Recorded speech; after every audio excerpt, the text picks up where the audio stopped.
win. Applied myself, I filled it in. No time for the doubt, they counted me out, I'm getting it in. Yeah. No time for no loss, I'm paying the cost, I'm in it to win. Yeah. Refuse. Mine, it can't be diffused. If you ain't thinking the same, then we playing by different rules. You can't see the vision, we living at different views. Until we complete the mission, keep getting up, never snooze. I walked a mile in my shoes, had the mind of a fool, chasing diamonds and jewels. Trust me, I was confused. Started minding my business and used my mind as a tool. Ended up finding my purpose and found the time to get to it. They told me I couldn't do it, they told me I couldn't make it. They sold it, could never break it. That's sadly mistaken. I need a piece of the pie, I want it so bad I can taste it. They told me like Toby, keep on running, toes they gon' take them. Refuse to lose, built to win. Applied myself, I filled it in. No time for the doubt, they counted me out, I'm getting it in. Yeah. No time for no loss, I pay for the cost, I'm winning to win. Yeah. Refuse to lose, I'm built to win. Applied myself, I filled it in. No time for the doubt, they counted me out, I'm getting it in. Yeah. No time for no loss, I'm paying the cost, I'm in it to win. Yeah. Refuse.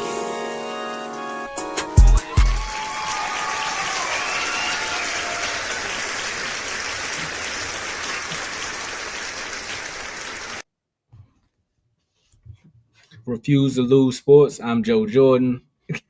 You on mute, Joe. Go ahead and take over, Tomo. Okay, welcome back to another episode of Refuse to Lose. I'm I'm Tomo, aka Mr. You Done Son. I mean, it's Friday, it's 8 p.m. I know some people are like, man, we got a little bit of NBA happening. Some people are still at happy hour. And as you can see, the StreamYard is at happy hour too. We're still recovering. So we're going to get it together. Because like we always say, man, we building this plane while it's in the air. As you see, we got a special guest with us today. We got DeVore joining us. And right after this, I'm going to let Joe tell y'all what we're going to talk about. Because you can't spell MVP without Maye. Ain't that right, Joe? You still on me. It did it again. Yes, sir. Yes, sir. I'm bad. Drake Maye MVP. I don't know what we're going to talk about. They beat the Jets, though. And we got a Dolphins fan on the show. Shout out to DeVore. They fired their GM. It's about time. I got you. I just seen the message.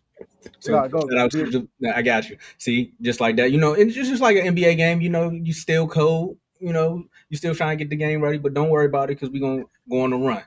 Dolphins fired a GM, so you know we had to bring DeVore on to talk about the Miami Dolphins because other than that, some people in the chat would say you only come on here to talk about. Wait, we are talking about the Eagles again. AJ Brown giving us more content, so it's like perfect timing, right?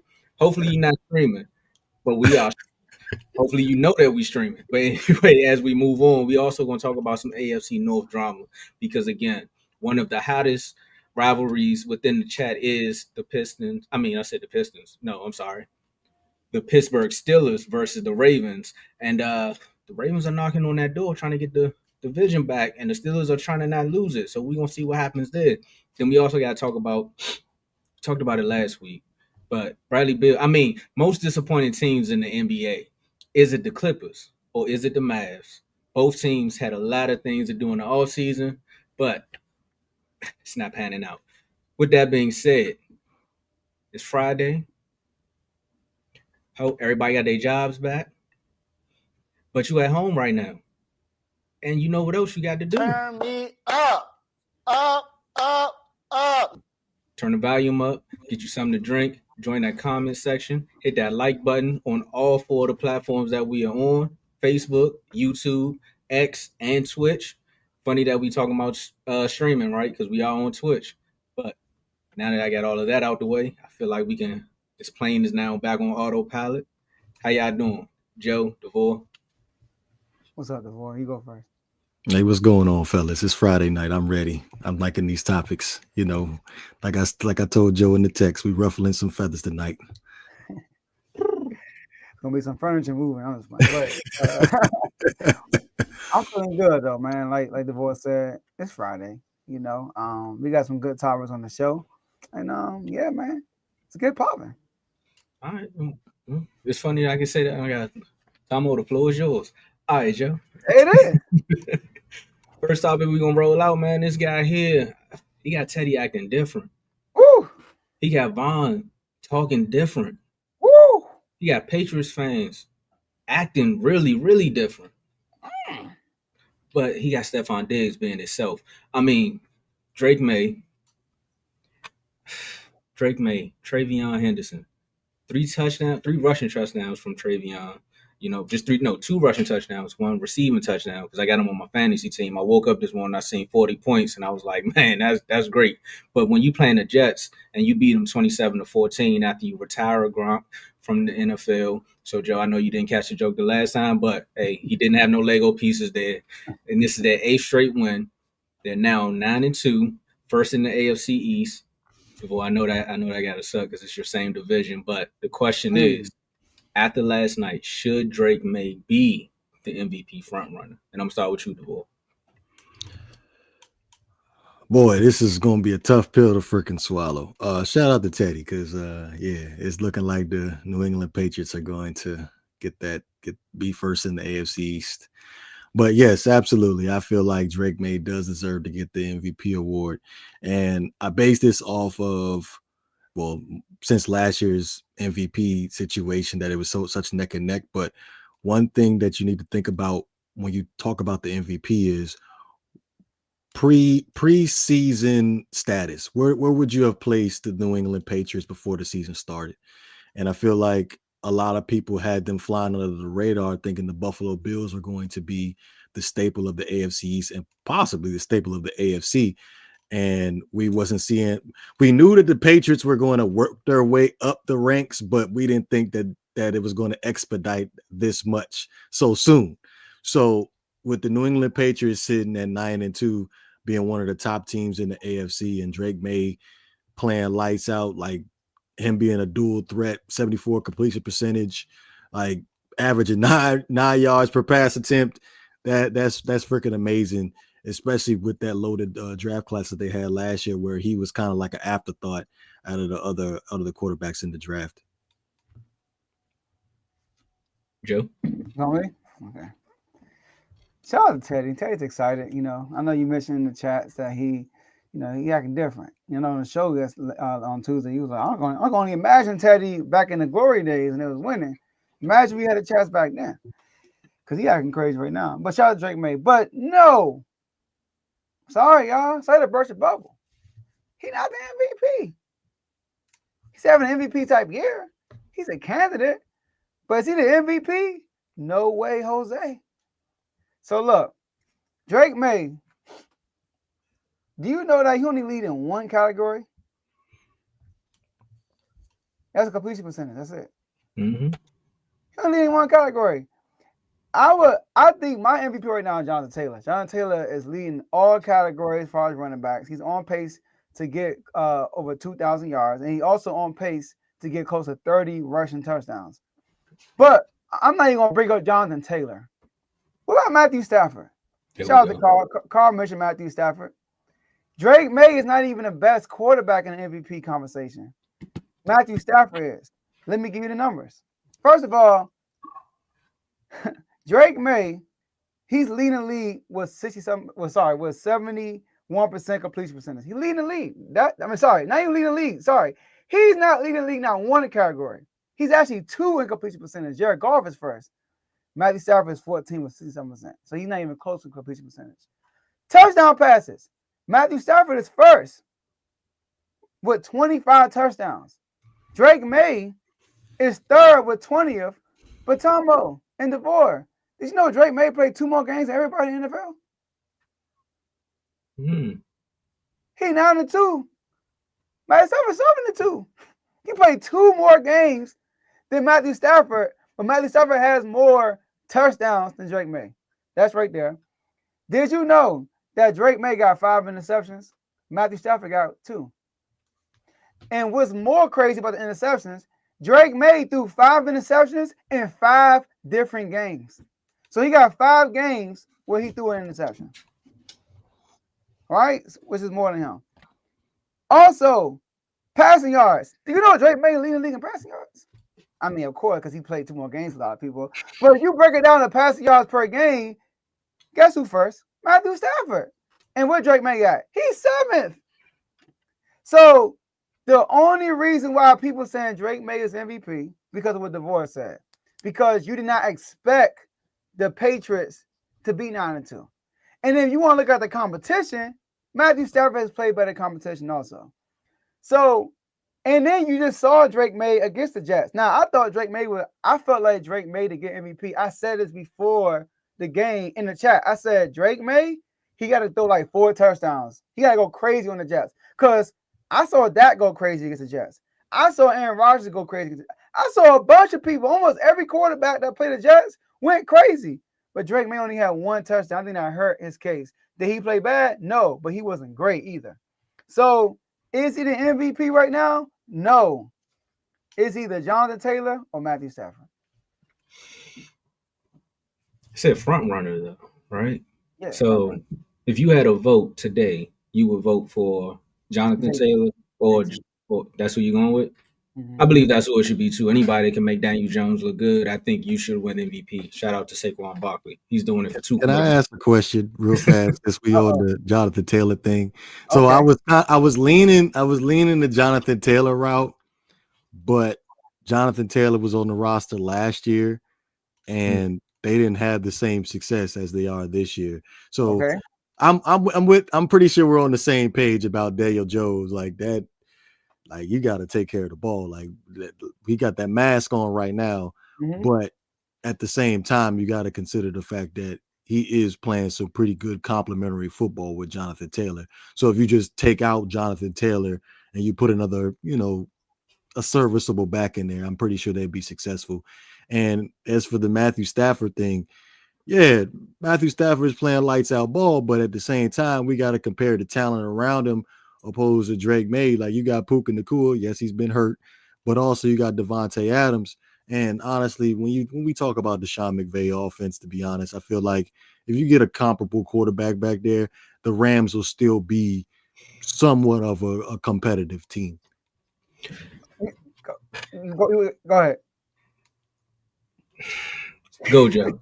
Because there's the 2 things that you said, and I think I'm sorry. I've seen Daniel Jones with other running backs, right? And if their name isn't Jonathan Taylor or Saquon Barkley, then Daniel Jones kind of gets in their way. Like Tracy, that's running the ball now for the Giants, lost his job to Scatterbo. You see what I'm saying? Same thing with Devin Singletary, who's also on that roster with the Giants too. They both lost their job to Cam Scatterbo. So, I mean, you just can't put any running back with him. Will they have success? Maybe, but I don't think it'll be at the rate of what the Colts are doing now. Like we got a Colts fan saying they're going to the Super Bowl. Like we wouldn't be hearing that. We would just be hearing playoffs or maybe win the division. When it comes to the Matthew Stafford one, I think the offense works because I think Sean McVay offense works because of Matthew Stafford. Like we seen Jared Goff back there, it looked good, but it didn't operate to the efficient or the high power status that it is with Stafford. Like there's schemes out there that they're throwing out there that people can try on another team, and it might not work because of just the quarterback that they got back there. I'm more so saying that May is the front runner, right? And I'm gonna just throw this out there. So Joe, I know you want to reply back to what DeVore said. I'm saying Drake May is out there because of what DeVore said as well. You didn't expect this from him. Like it's like the older brother syndrome, right? It's just like, well, I'm not going to fault you. I'm going to fault you because you know better. Like I know Stafford could play at this level. We've seen it. Now the interception number, that's another reason why you might want to put him up there. Carl gonna kill me when he hear that part, but I'm just saying. You seen Stafford play at an elite level like this before. Drake May coming off of the rookie season, so many questions coming into the season. 1, the coach. 2, is he going to be better? 3, is Stephon Diggs going to get in the way? 4, what are they going to do with Josh Allen in their division? They went up against Josh Allen. They beat him. They got to play him again. They beat Josh Allen again. It's just all signs point to him having that MVP type season because of so many questions that he's kind of checking off the list so far. So that's the only reason I would put him up there. I'm not mad at having Stafford. I'm not mad at Jonathan Taylor. I think somebody else other than the quarterback needs to win this award. So if Jonathan Taylor goes out there and breaks the record, he definitely earned it. But I'm also going with May right now. I'm buying the hype. All right. I'm going to judge you too, Tomo, but let me ask you a question. I know you said JT was there last year. Was Drake made there last year, Tomo? Was Drake made there last year? It was a bad situation. Was Drake made there? I mean, what the Colts? I mean, who was Drake made there last year? Was Drake May on the Patriots last year? Yeah, he was there, right? Yeah, he was there. He was a rookie. So what y'all think changed? The coach. Stephon Diggs also in the defense. So the coach, the defense is much better. They got a top 10 defense. Last year they were trash. And he got a number one receiver. He got Stephon Diggs. So I can't fault him. I'm not gonna fault Drake May for having a good defense. I'm not gonna fault him for that. Just like I'm not gonna fault Matthew Stafford for having Devontae Adams and Puka Nacua. I'm not gonna fault Jonathan Taylor for having Daniel Jones. Come on now. So and Listen to also how that sounded, by the way. what? I'm not gonna fault Jonathan Taylor for having Daniel Jones. Yeah, it don't even sound like Daniel Jones not even an asset. I'm just fine. But he's playing good at chair. But he's playing good at chair because of Jonathan. He's feeding on Jonathan Taylor. We like Tomo said, we've seen it before. We saw Saquon Barkley have a great year, and he had a good year. And then when Saquon Barkley wasn't there, the man went to Minnesota. He was gone. So, and then Tomo, I'm not giving an MVP award for most improved. I'm not gonna give an MVP award because they exceed expectations. You give an MVP award to the best. Who's playing the best? Who has the best year? And Matthew Stafford's having a better year than Drake May. And now the Patriots as a whole, they are 9-2. You know, they are playing good as a team. But as far as quarterback play, Matthew Stafford have been playing the best quarterback play of anybody in the NFL right now. And JT, as a running back, is leading the league in all running back categories and on track to break records. Drake May is not on track to break records. Drake May is just having a really good season. He's not leading that one category. How can you be MVP and you don't lead in that one category? Not one. The only category leading is 9 wins. QB win. Sounds like Jalen Hurts to me. So I'm just saying, you know. So I think it's nothing. He's a candidate, but he's not the top candidate. Right now, we're just like prisoners of the moment. We just saw him play against the Jets, and he was prime time. Yeah, so I got Matthew Stafford over him and JT. I'll let you go, Duval. Again, when we talk about the MVP, we're talking about the most valuable player to the team. So I get it. Jonathan Taylor is up there, most valuable player to the team, but I just can't escape the fact that that record last year wasn't too good for the Indianapolis Colts. But probably the only one that I can't really give you pushback on is Matthew Stafford, because he is that dude if we're being honest. But again, it's most valuable player to the team, and I gotta roll Drake May, and due to the expectations part where we was thinking third at best in the AFC East, if we're being honest, and they rose to number one. I said 2 because I thought the Bills would be better, but the Bills have not been a good team this year. I had them at 2. The Bills, huh? We know why the Bills aren't good. No, I'm joking. But they are 6-3. They're not bad, but the Bills have been playing under that. They've been not playing well. Their defense is terrible. That's the difference with the Bills, and their defense is horrible, and they can't score against in the first half against the Dolphins. And I just want to address this too, though. I'm not being a prisoner of the moment as far as what happened last night, right?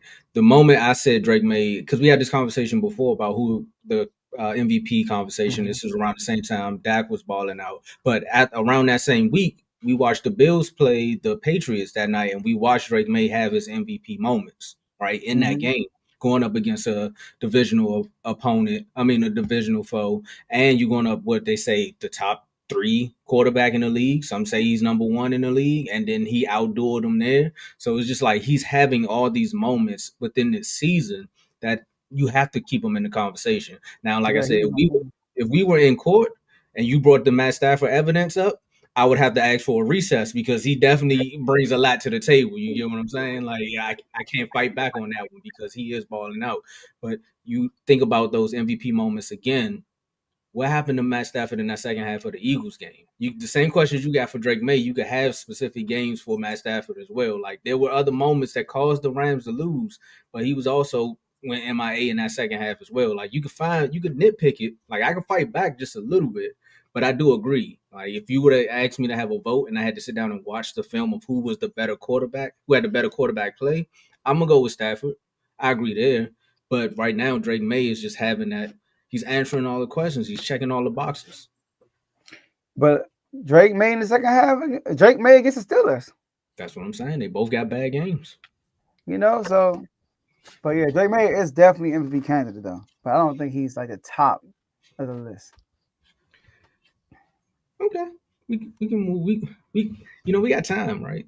Games will happen. So let's move on to talk about another team in the AFC East.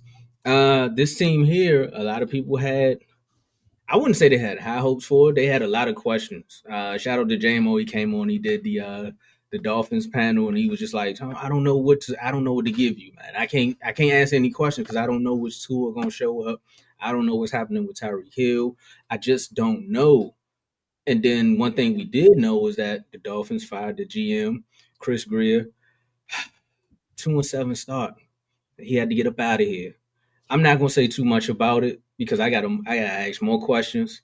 We got a Dolphins fan here. DeVore, what's going on, man? Well, with this whole Chris Grier situation, I feel like, it's been a little bit of a whisper about the reason why they waited so long was because of the whole Brian Flores lawsuit situation.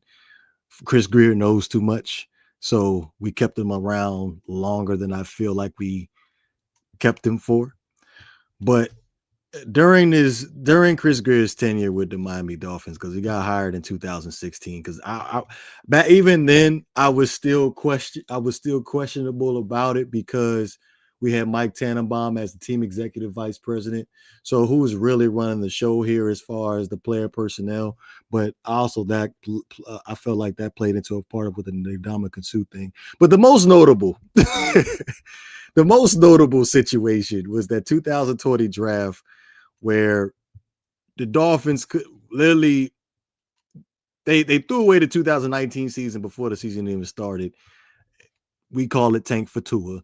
Obviously, the situation with Tua at Alabama, where he ended up having that career-threatening injury with the hip thing, and the Dolphins ended up making that move and drafting Tua with the number 5 pick, where he sat there and had Justin Herbert still on the board. That's flag number 1.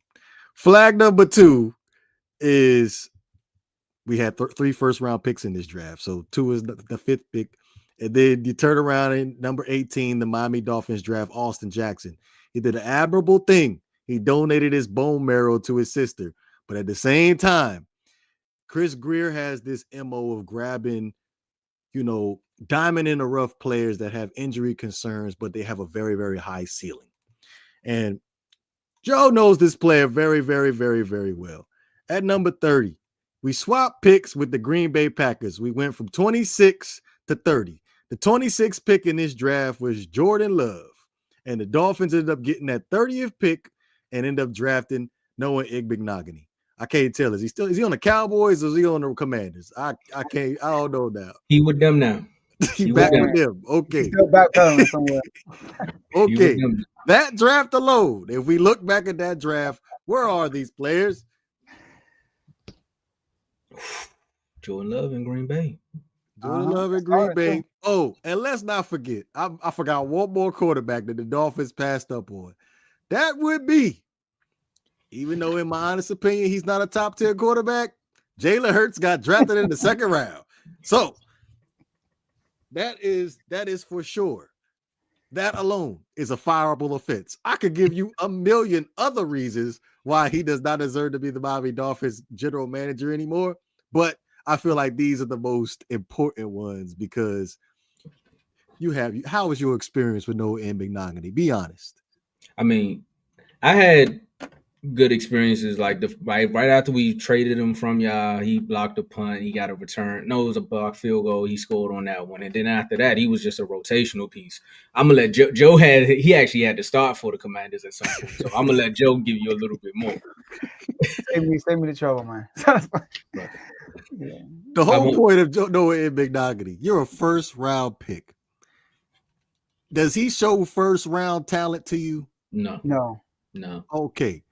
You don't even know who Austin Jackson is. He went from left tackle to guard to right tackle. I don't even know what's going on with him. But he was a first round pick. Now let's get to Tua now. When we sit here, we talk about Tua. Would you throw Tua in the top 15 quarterbacks in the league? In the right situation, he could be, but he has too many limitations to me. Okay, that's all I need to know. So those 2 federal offenses alone, fireable. Okay, hold on. Joe, I think I found something. Okay. I think I understand where the Hurts slander comes from for 2 reasons. Okay. I think I found it. One, it's definitely back to college because if Tua didn't get benched, right? No, Hurts got benched for Tua. Hurts got benched. Hurts got benched for Tua. Therefore, people wanted to tank for Tua. So it's Hurts' fault that the Dolphins even drafted him. The second part is he could have been our actual quarterback and replaced Tua. So now this is why DeVore is like, you know what? This is why I tell y'all I watched the guy because he was almost my quarterback. And I got it. I think we found it. I had a front row seat. So when people be like, I don't know what I be talking about, I know what I be talking about. Yeah, that's funny. Look, that's why Hurts played horrible and he got benched, and then he just stuck with that. So DeVore, Tua or Hurts? Hurts. At least I get to run an element with Hurts. Yeah, you gotta go, Tomo? No, I did. Once he said that, the light bulb went off. I was like, there you go. So guys, I can't keep killing him in the chat, bro. It's trauma behind this. And we could have had Herbert. That don't get it wrong. Jalen Hurts wasn't my first pick, but Herbert was sitting right there. He knew the Tua injury problem. That's true. Like he wasn't even expected to play that year, and you could have got Hurts, but you got Tua. Yeah, that's the issue right there. Go ahead, Hon.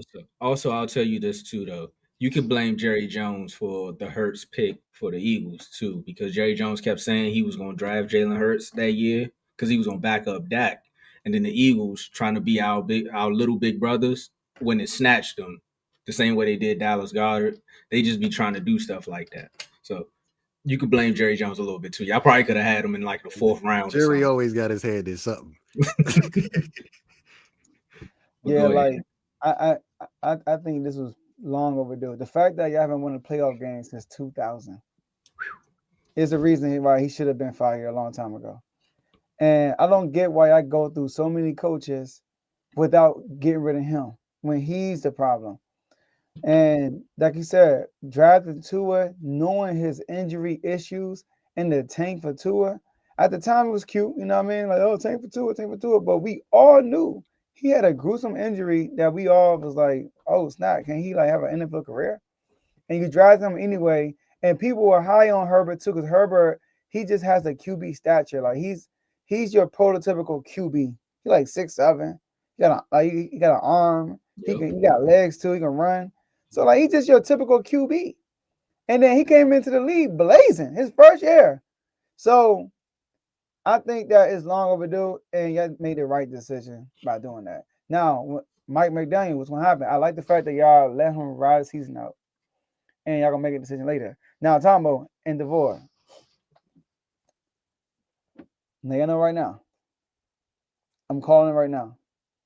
If Cliff Kingsbury get a head coaching job, we might go get Mike McDaniel as the offensive coordinator. Go ahead, y'all. It's a tough situation because when we talk about Mike McDaniel, that's a national treasure right there. Now, as a head coach, no. As offensive coordinator, yes. I know Dave gonna be mad when I say this, but I feel like he's probably the most creative out of all them guys from that Shanahan tree as far as play calling. And if you would have gave that parent of Brian Flores when we was on that long search for offensive coordinator where he had like 4 or 5 offensive coordinators in the 3 years he was with us, and we would have found Mike McDaniel and you pairing up with that defense. Yeah. No, that would have been nice. That's a good recipe right there.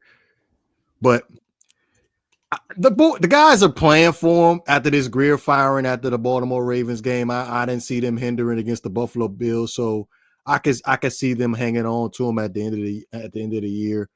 And we'll just see what happens with the general manager. But it's definitely a very, very tough situation because I hate to see him go.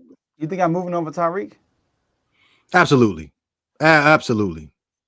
Got to. We got to hit the refresh button, and we gotta figure that out. We got to move him. So with that being said, Joe, you throw out a good element there because I was like, well, the GM's gone, and normally when GMs come in, they do pick a new head coach. So if you ownership, I'm taking heed to what DeVore is saying. It's like, you know what, out of that group, right? Because you can't say, I mean, some people say you can't say he's better than Cal because Cal created the tree, right? And he learned.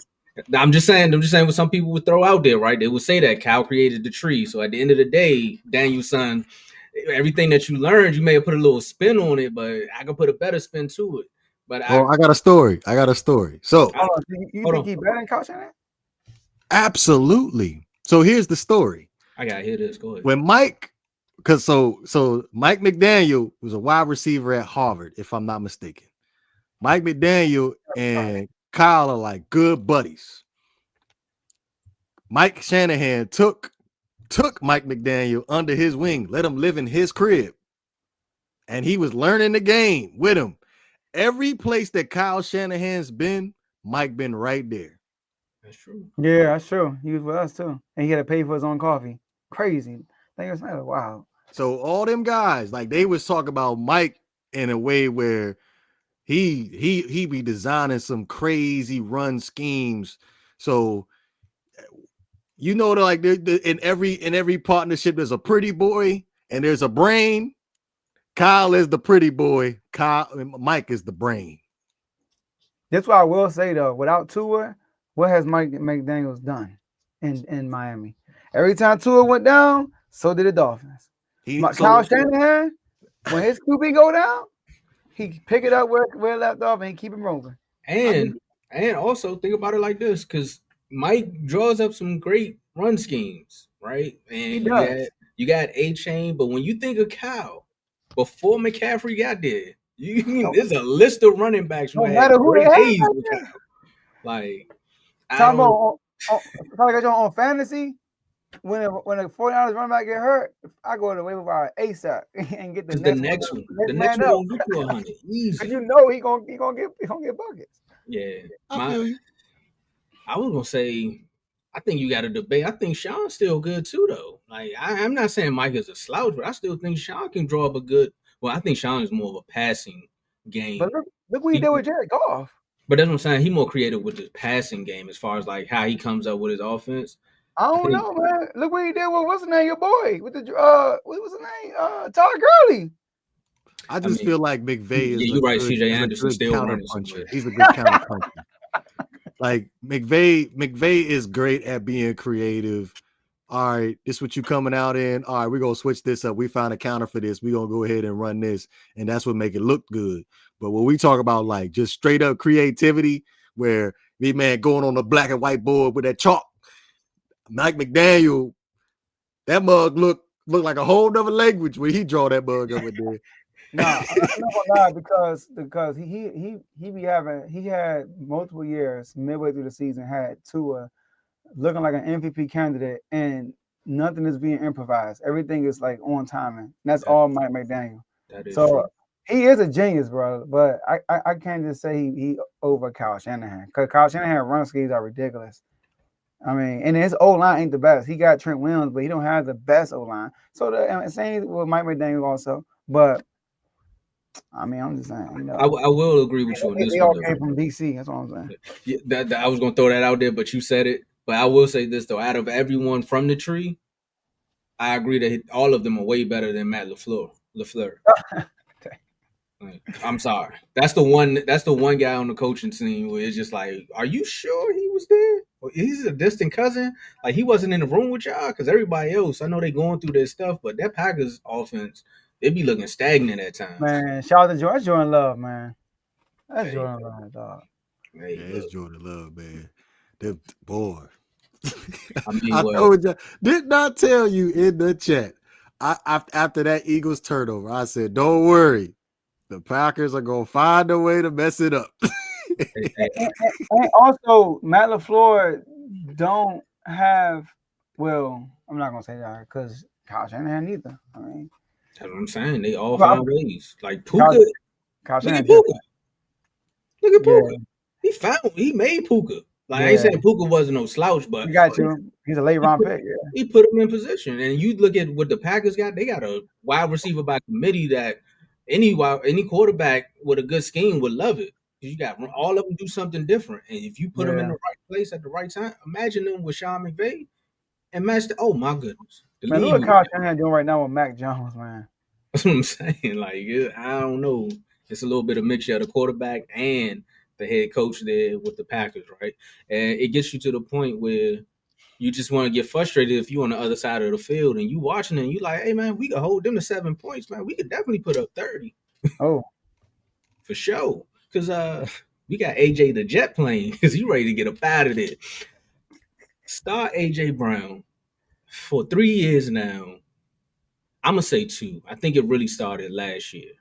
No, it's been 3 years because the year they missed the playoffs, yeah, that's when he was after they lost in the Super Bowl, the first game. It was the Bucks game. Him and Hurts was having an argument on the sideline. We all had our any given Sunday jokes there. So for the last 3 years, he's been throwing out subliminal messages or sending mixed messages in the locker room. But recently, he's addressed what he said on a stream. He was on a stream, just basically venting, saying, if you got me on fantasy, trade me. The offense will get better at some point, but basically, I don't want to be here. But then he addresses in the locker room and he says, I see the offense struggling and I want to contribute. I didn't get these opportunities, and that's tough for me, especially the player that I am. Then it comes out that Big Dom arranged a conversation with him and the owner, Jeffrey Lurie. I mean, if the Cowboys ever did something like that, I wouldn't hear the end of it. But at the end of the day, question is here. Is this AJ Brown's last season in Philly? The comment section might go crazy, but I want to start with you, Joe. Is this his last season in Philly?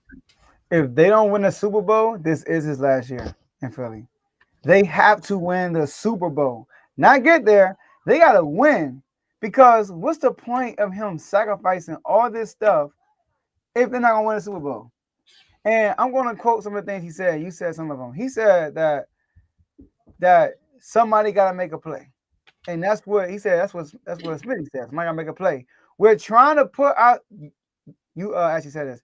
We're trying to put ourselves in the best situation to make those plays. You just got to get an opportunity. I didn't get that.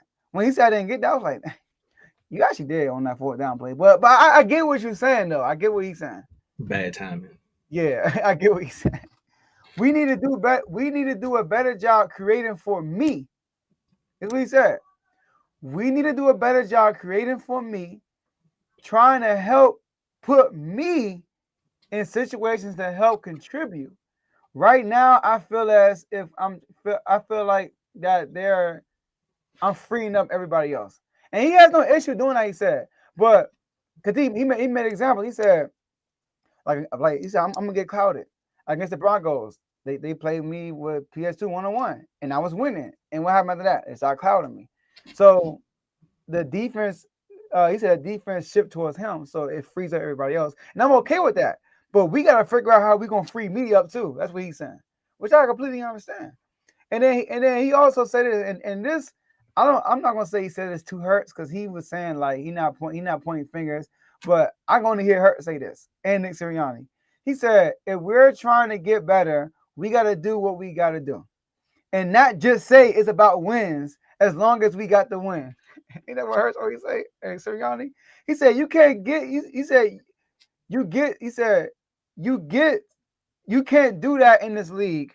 Got to continue to get better and help the defense and special teams. He's right. He's saying, like, we can't just settle for these wins. We got to be improving because this not going to win a Super Bowl. He said, hey, we won last year. Thank you for the ring. But we got to evolve. Like, people, they watch film. Like, they know us now.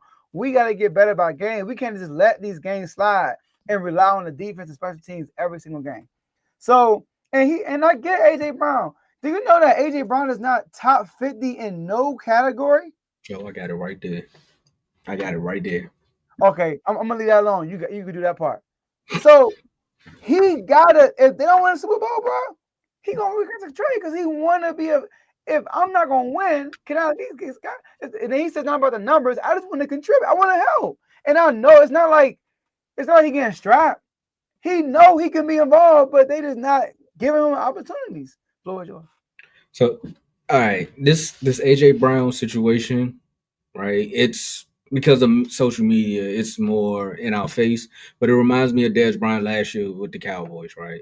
And everybody was having questions about Dak and can Dak get him the football or is Dak gonna throw him the ball?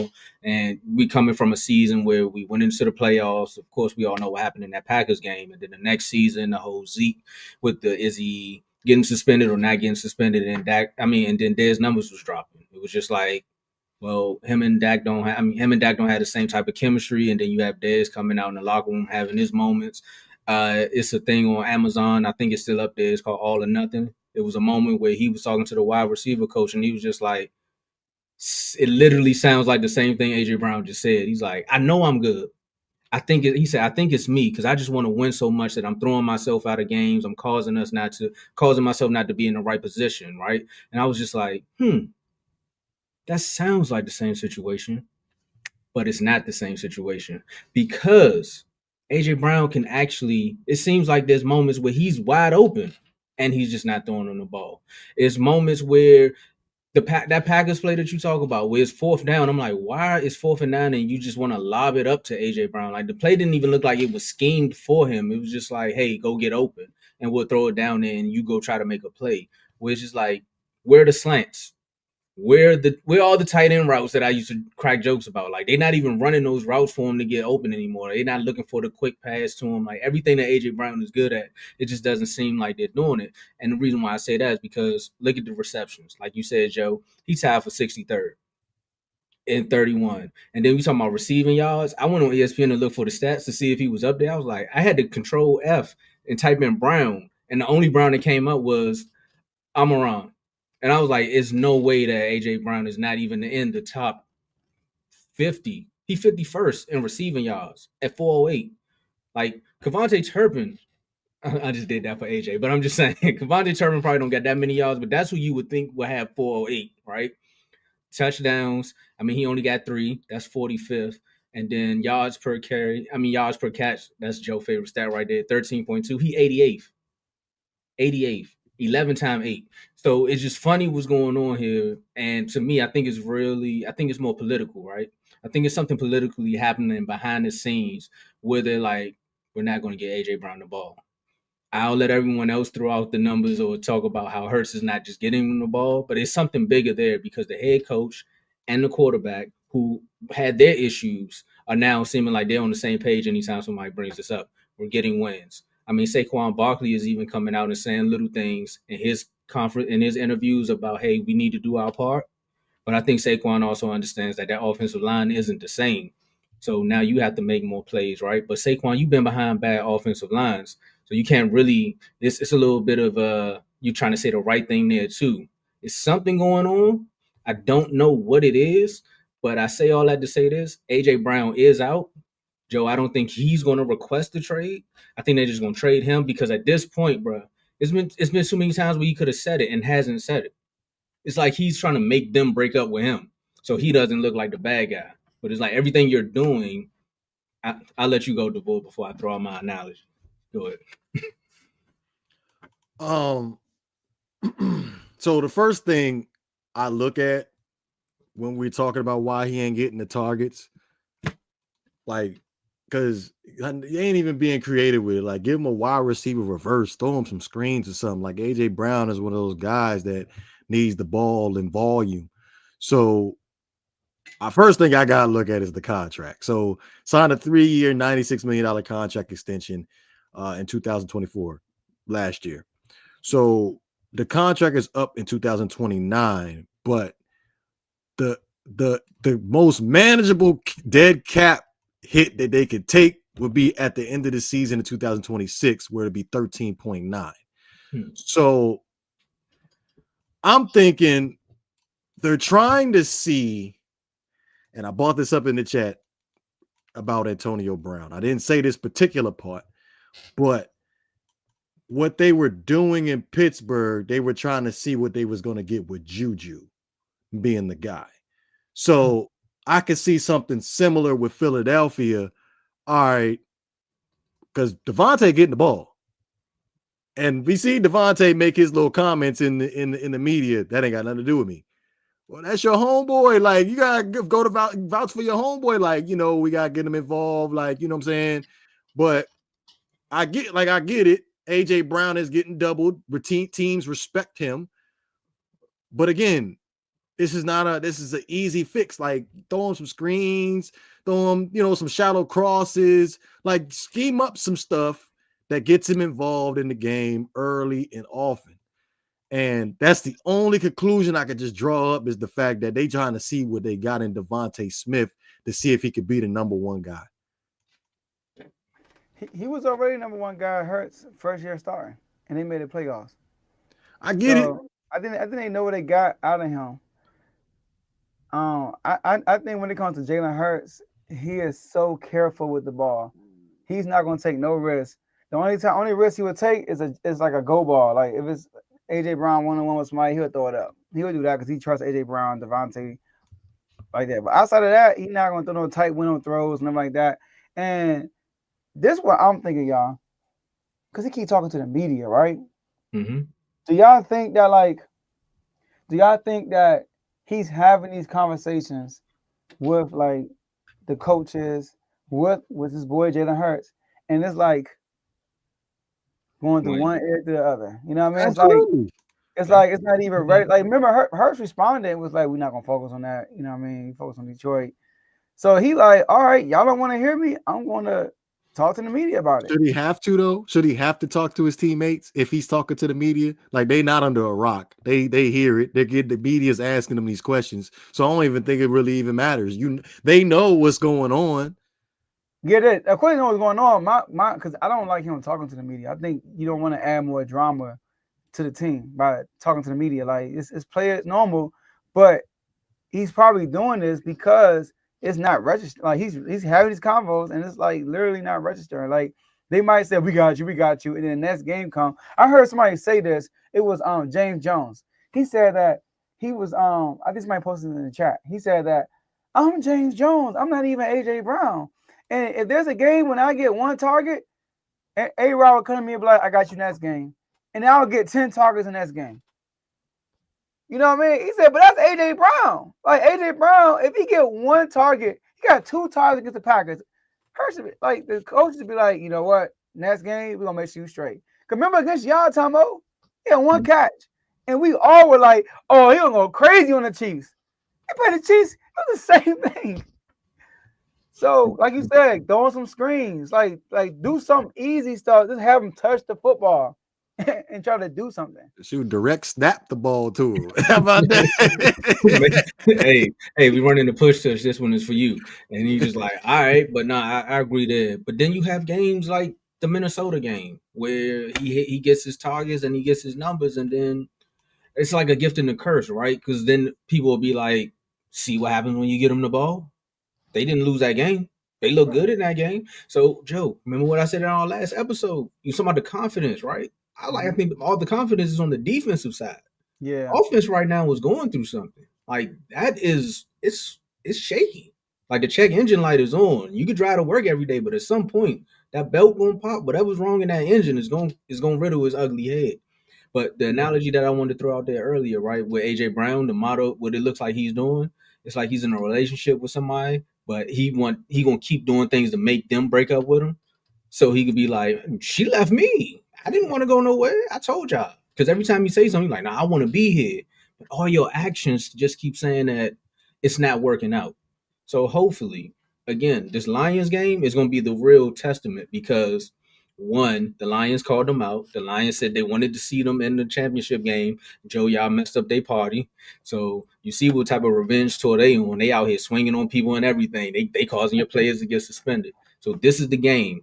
Even in the chat, everyone said it. The Lions are going to make them press. Like, whenever the opponent makes them press, they're going to have to. So if the Lions start putting up numbers, what are you all going to do? And this will be A.J. Brown moment too, because when they start getting you the ball, you got to make sure you catch it now. Because if he's throwing it to you, you got to catch it. I can't think about one game where he got targets and he didn't go crazy. That's true. Can't think about one game. So, That's All right. true. so real quick, because we was talking about the Vikings game. Devontae had 9 catches, and I know I can't remember it off the top of my head how many targets Devontae had, but I know it was double digit targets. Where AJ Brown only had 4 catches. Now, if we're being honest, it was two big deep balls to AJ that make them stats look a little bit too inflated. So he wasn't even getting the targets like that in that game either. But Devontae had the longest catch in his career that game too. Oh yeah, for sure. But I'm just saying the targets weren't even like that for AJ in that Vikings game either. And I felt like that was a real favorable game for AJ, considering the fact that Brian Flores likes to play a lot of blitz, man-to-man, one-on-one type stuff. Mm-hmm. Honestly, even in that game though, like if the Vikings could have just found something with Wentz, it would have. I don't think it would have been a blowout the way it was. But again, they often showed up that day. I can't. Vikings would have won. I think so too. But I'm just Man. saying. But the game ended the way it did. So This comment, I agree with this too. He's like, I think Nick got something to do with it too. Like, I think it's Nick because going back to even Hurts months ago, they all say the game plan scheme is too conservative. Like, I thought it was Nick Sirianni, like the game plan for the Packers of like trusting the defense and not putting the ball in harm's way. I thought that was Sirianni doing that. That's why I didn't get why that pass at AJ Brown happened, but you tell Cat was like that was Hurst. I called that. That's what he said. Hurst the one because Nick always come out and say like, nah. Anytime a play like that happened, he say he called that play. Honestly, Joe, I got the hat on. I don't care. I don't think Nick trusts his quarterback, man. I'm gonna have to say it. Like, I don't think he trusts his quarterback. And Jalen Hurts, bruh. I know you say you winning games, but some point you got to buck back, bruh, and say, look, I can actually throw the ball down the field. Like, y'all winning. You got to get surgical with that thing. Huh? Y'all don't win games every which way. At some point, you just got to go out there and have fun. So we done seen them win games. We seen them win the Packers game. We seen them win against the Bills a different way. We seen them play y'all one way. They played us a different. We seen this team win in so many different ways. What more do you need to show the NFL than y'all go out there and have fun? Put up some numbers. The Chiefs do it. The Bills do it. The Broncos do it. Everybody does it. I don't get it, man. Shout out to Howie, man. Howie is a GOAT on that team. That team is so talented. It's crazy. And for them to have the most 3-and-outs, for them to have the most punts. No, sorry. That's the Broncos. But for them to have the most 3-and-outs, though, in the NFL, it's all that talent, it's not good. Well, we'll see, man.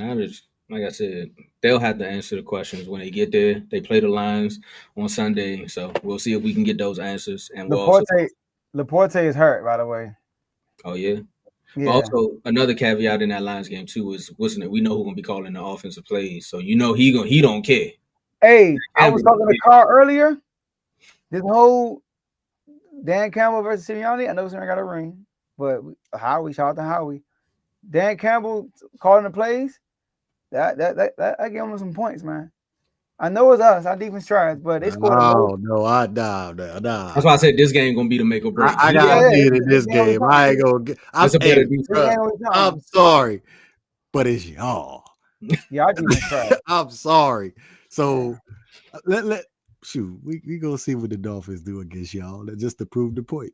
But I gotta see Dan Campbell play against a better defense than y'all.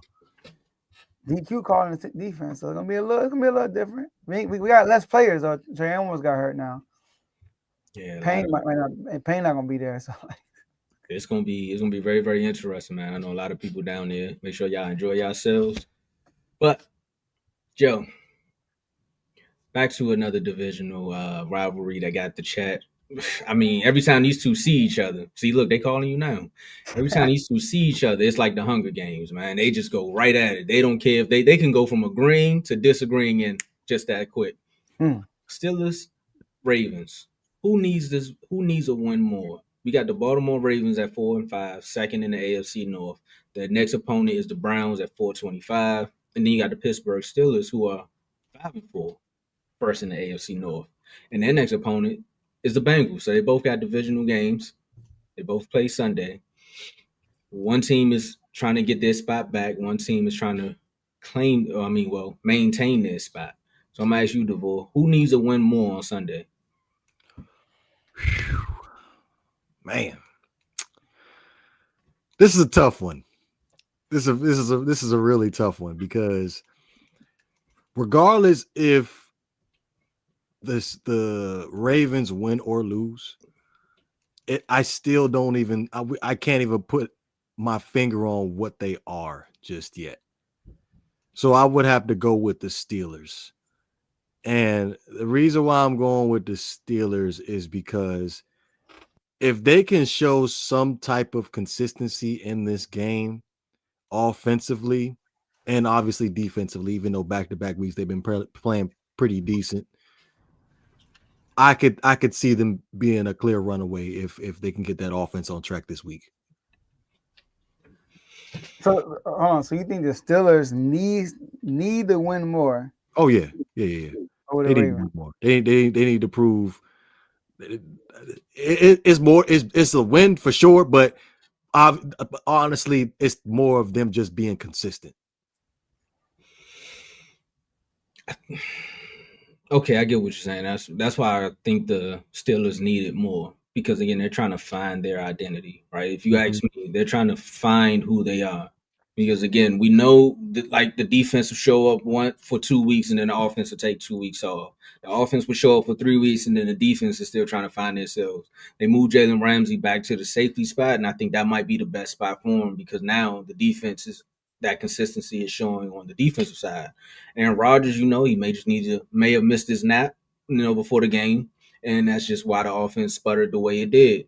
But if you think about the Baltimore Ravens, you just know with their identity, their identity there. It's one of the things I used to always say about the Wizards. Like, if I don't know what division is, I can't tell you where they're going. And with the Ravens, they run the ball, Lamar Jackson, right? Lamar Jackson or run the ball. Like, you just know which way they're going to go. And the defense is their defense was a little bad in the beginning of the year. But they're going to find their footing some way throughout the season, and then they're just going to coast from there. So for this one, I think the Pittsburgh Steelers needed more for their consistency, their identity, and two, because they hear it in the back of their mind. We're about to lose it. We're about to lose it. And then Mike Tomlin also in the back of his mind. 9 wins. Like, there's so much going on with the Steelers. So I think the Steelers needed more. Yeah, man. I'm gonna go with the Steelers too because the Ravens are on a win streak. They're gaining momentum, but the Steelers on the losing streak. They're losing momentum. Also, the Steelers already have a division loss to this team, the Bengals. So they lose again. They will be. What was that? They play the Browns yet? They'll be. They only play the Steelers. They only play the Bengals. They'll be 0-2 in the division, and the Ravens already play. The Steelers, they 1-1 in the division. They played the Browns already. They played the Browns. Okay. I don't know who they played, but they 1-1. It was the Browns. They played the Browns. I remember now. They played the Browns. So the Steelers, if they lose this game, they'll be 1-2. The Ravens, they are 1-0 in the division. They beat the Browns. That's it. They didn't play the Bengals or the Steelers yet. So the Steelers can't fall to 2 losses in the division without even playing the Ravens yet. So that's that. But I think mainly they need it is because the strength of schedule down the road, it favors the Ravens. I know we mentioned the Steelers defense has been playing well. So have the Ravens defense. The Ravens has been playing very well. So they allowed 16 points against the Bears. They allowed 6 points against the Dolphins. And then that Minnesota game, their defense was really good. They was forcing turnovers and everything in that game. So both teams' defense is climbing up a hill right now. But the Ravens on the 3-game winning streak and the Steelers on the 2-game. And imagine if the Ravens win and get to a 4-game win streak and go 2-0 in the division, and the Steelers lose, they lose the lead. The lead is gone, I think. Like, the Ravens took it. So Steelers need this. Like, they getting hawked down. They need this win.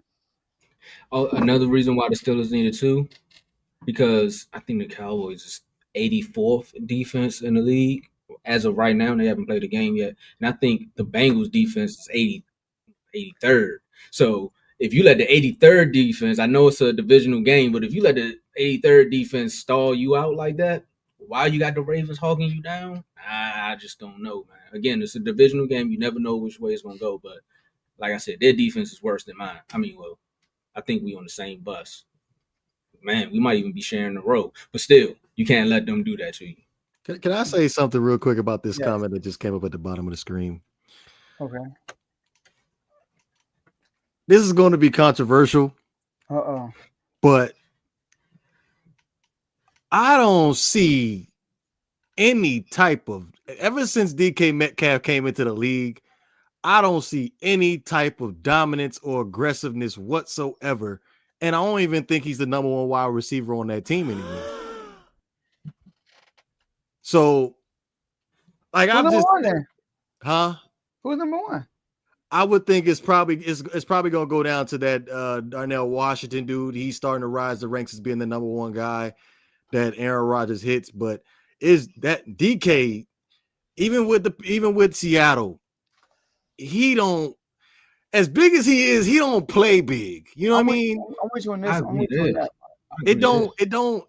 And I would think he would be a little bit more physical, more dominant, but I just don't see it. Like, he ain't doing.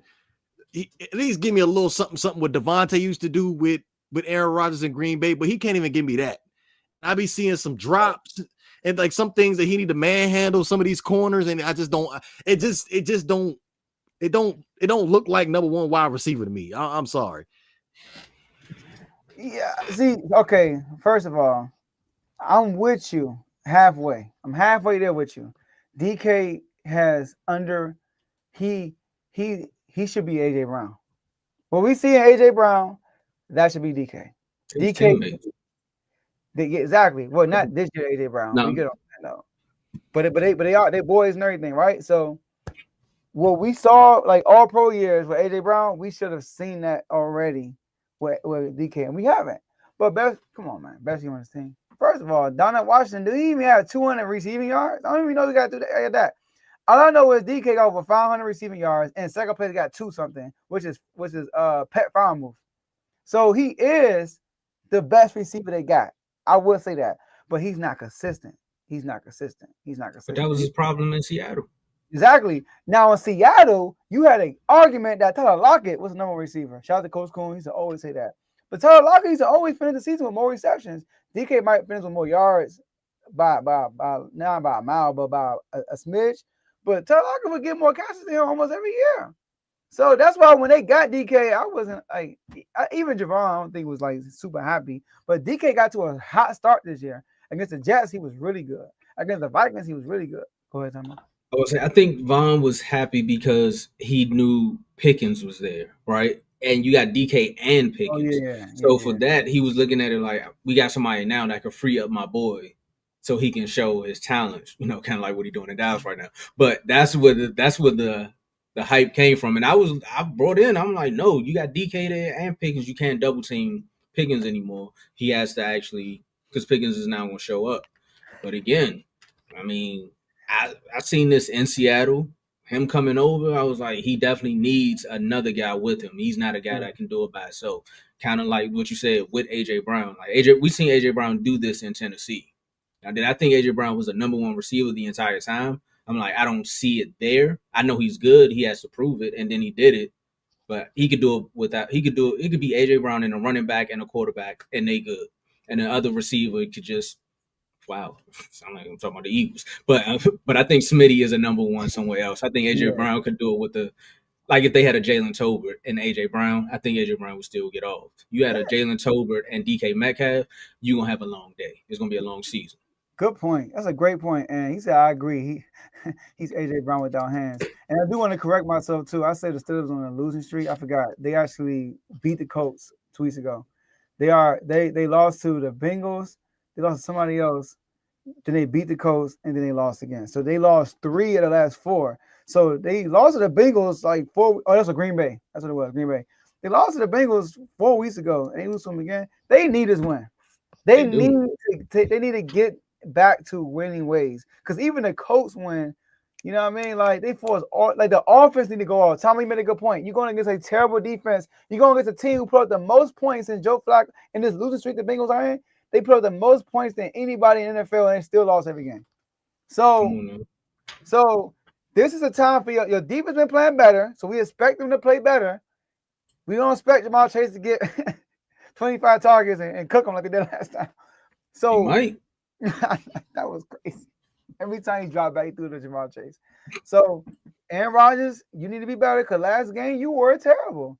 And they need to get their foot in the right place and then go right and back on track and take more control of the division. No, I agree there. So and Lamar's hurt, by the way. Excuse they me? said they said his status for the game is not out yet. Who? Lamar Jackson with a groin injury.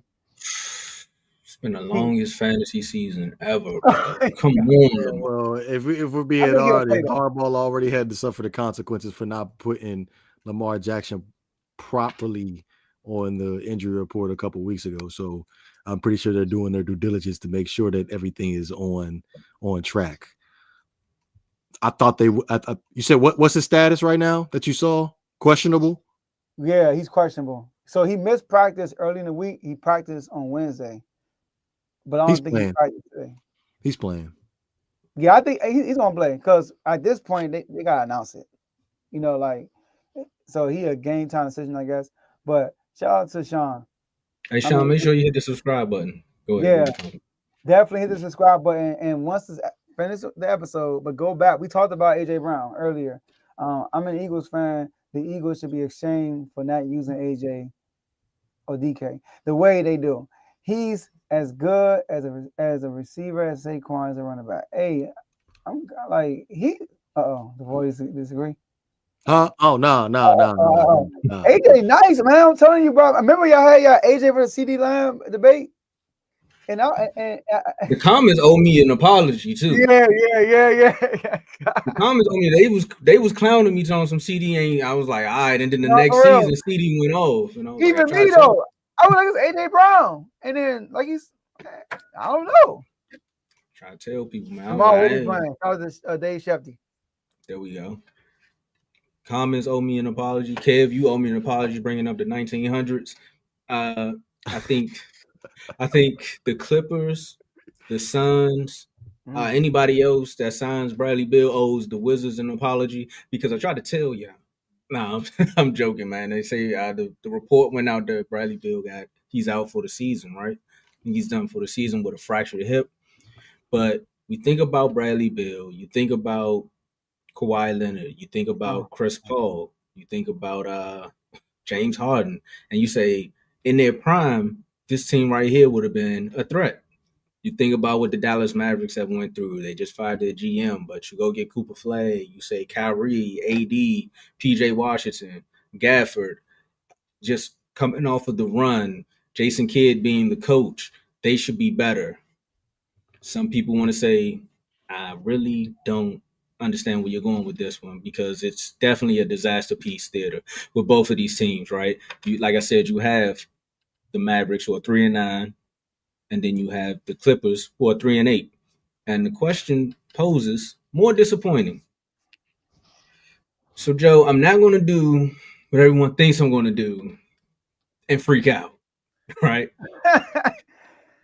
But the easy for me would say the Clippers, but it's definitely the Mavericks because I didn't even believe in this Clippers team when they put it together. I was like, you're putting together too many questionable players at the age that they are and thinking they're going to go on a run. Like CP3 is one leg out of the league. Bradley Beal, like I said, again, once he stopped shooting threes with the Wizards, I just really didn't understand where he was trying to go with his game at that point. And then we seen his stint with the Suns, and it was always up and down, up and down. And then again, Kawhi Leonard, you got the injury history there, but we already know what Kawhi Leonard can do once he's healthy. James Harden is more so questionable in the playoffs. So we just didn't understand what you were trying to do with this roster. Now, when you think of the Mavericks, you say, well, Kyrie is out, but you still got Klay Thompson, AD, like I said, PJ Washington. You bring in D'Lo, who can be a rotational piece. Derek Lively, Gafford, like all of these players, and then Jason Kidd, and you're like, well, there can be some flash there. There can be something there to pull along with Flag because again, he's a rookie. But after that, maybe towards midseason, he just has a random moment, kind of like a JD5 type of season, and he just take off, and then you're like, man, you getting your bang for your buck with Cooper Flag. But 3-9 right now, and there's no direction. The Mavericks have the most disappointing team. And shout out to my boy Dave. He said it last week. I think it's the Mavericks. I have to agree with him after everything he said because I sat back and listened to the segment and then I looked and evaluated the actual team. I said, yeah. And the most disappointing player on that team right now is Klay Thompson, if you ask me. Because everybody else, you kind of know their rap sheet. I'm going with Klay. Can I ask a question before we even continue this? Okay. What is Cooper Flag's expectations in your eyes? I see rookie of the year. Okay, let me put it like this.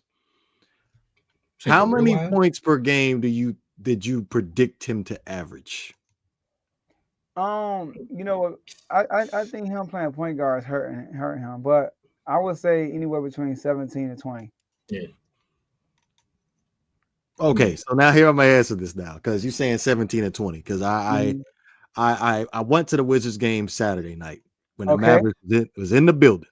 Okay. Right? So I don't see a leading scorer in Cooper Flag whatsoever. I feel like you're getting more of a Lonzo Ball, Scotty Barnes. Hate to bring this up, but I got to. Ben Simmons type of player where he's not looking to score. He's looking to get his teammates more involved. And I feel like with this situation, when Kyrie gets back, it's going to get even more complicated because Anthony Davis, the whole reason why let's say he wanted to leave the Lakers was the fact that he didn't want to play the center position. He wants to play the power forward position. So he's already locked in at the 4. So then now we have to play musical chairs with everybody else. Who we taking off the floor? Now, I guess the scapegoat can be Klay Thompson because when you sit there and look at him shoot the ball lately, you can put me in there if we're being honest. Like it's not looking too good. So, and then you got PJ Washington, he's serviceable. But if we're being honest, the boys they got from the Lakers, the 2 guards, are the best players on the team. Max Christie, yeah, Max Christie and Harris. Is that what his name is? Harris. I think that's who it is. But go ahead. Najee Marshall. Excuse me, Najee Marshall. But yeah, they're the 2 best players on the team. So when I look at the Clippers, I'm gonna say the Clippers are probably the most disappointing because you have 3 guys that have been to the playoffs and had success in this league. Now, don't get me wrong, it's a slow offense, but at the same time, James Harden is still a pretty prolific scorer. Kawhi, when he's healthy, he's arguably the top 3 best player in the league, and then Chris Paul does what he do. He manipulate the game when he up in there, but they know how to do it. So I feel like they're definitely the most disappointing. All right, so it should be because Bill is out. That's why you didn't say 4 because Bill's been to the playoffs. Like he has. I'm not really worried about Bill. I feel like Bogdanovich is better than him at this point as far as playing a role. All right, you're right because he actually knows his role. Yeah, okay, I'll give you that one. Okay, Cooper Flag, AD is the best player, but he only played 5 games. But Cooper Flag is the best player on that team outside Anthony Davis, in my opinion. Najee Marshall is a role player. Cooper Flag is asked to run the show. You got to think about that. What are all of them asked to do? He's asked to run the show. He didn't come as a point guard, but they're making him play point guard. And when Kyrie comes back, he goes to his rightful position. PJ, you going to the bench. Sorry, go. You putting PJ on the bench? If you don't put Klay, because Klay, I mean, you probably put Klay on there. Klay is trash right now. Klay gotta go. Yeah, he gotta go. Klay mind on other things right now. But Najee Marshall, go to the bench. Like go sit right there. You my boy. You know you a PG County dude. Go to the bench. So my thing is, Cooper Flag is definitely the best player. I'm going to say the Clippers, y'all, because think about this: the Mavericks came into the season without Kyrie Irving, so we knew that. like, did we expect a lot from the Mavericks without Kyrie Irving? We expect them to keep it afloat. It is early. AD is hurt. You know, it is what it is. We kind of knew that too. And Lively and Gaffer, I believe, came into the season hurt. So it's like, kind of expected a slow start. But I'm just so, I said this in the chat last night. I feel bad for Clippers fans, man. Why? I just do. The fans. I feel bad for the fans. They have no control of the roster movement, all that stuff. That's true. You go get Kawhi Leonard and Paul George. And myself, I'm like, oh, snap. It's a wrap. They about to win a championship this year. And then COVID happens. You get to the bubble, and you up 3-1, and you lose? That was the only time they were healthy through the whole playoff run. Who's the head coach? Doc Rivers, NBA champion. So 3-1. The 3-1 king. And then every year after that, Kawhi and Paul George would just hurt every single year. Remember, we had a whole battle, me and Dave. Give me the Clippers over the Suns. Yeah. They match up in the playoffs, Tomo. Remember that? They actually matched up. And what happened? Kawhi went crazy and won. And then walked off the court perfectly fine. What happened? What'd I tell you, Joe? He out for the playoffs? What? What happened? I told you. And you said that he called him glass. I think what you call him? You call him something. But it's like I just knew. I said something about his back. They don't get Bradley Bill. And what your boy said in the interview, Tomo, that we posting on here. Remember he got interviewed. What did he say again? Oh, he said you want to go win the ring.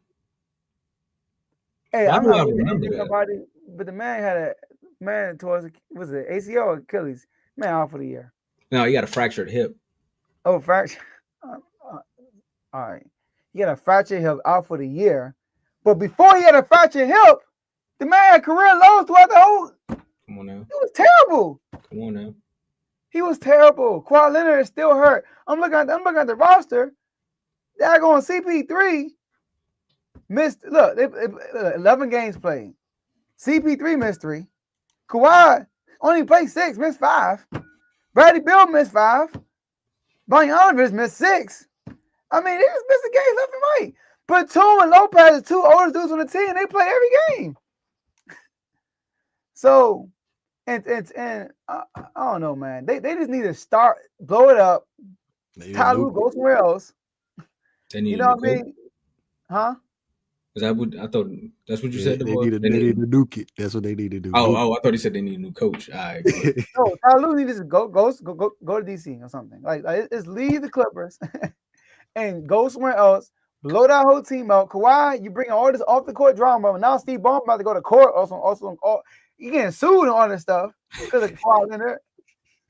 I'm just so disappointed in the Clippers for what they were supposed to be when they got Kawhi and where they are right now. Dallas, they're gonna bounce back, I feel like. And Mark Cuban back in the head chair. So I'm not worried about Dallas. But the Clippers, you're done, son. Shout out to Tomo.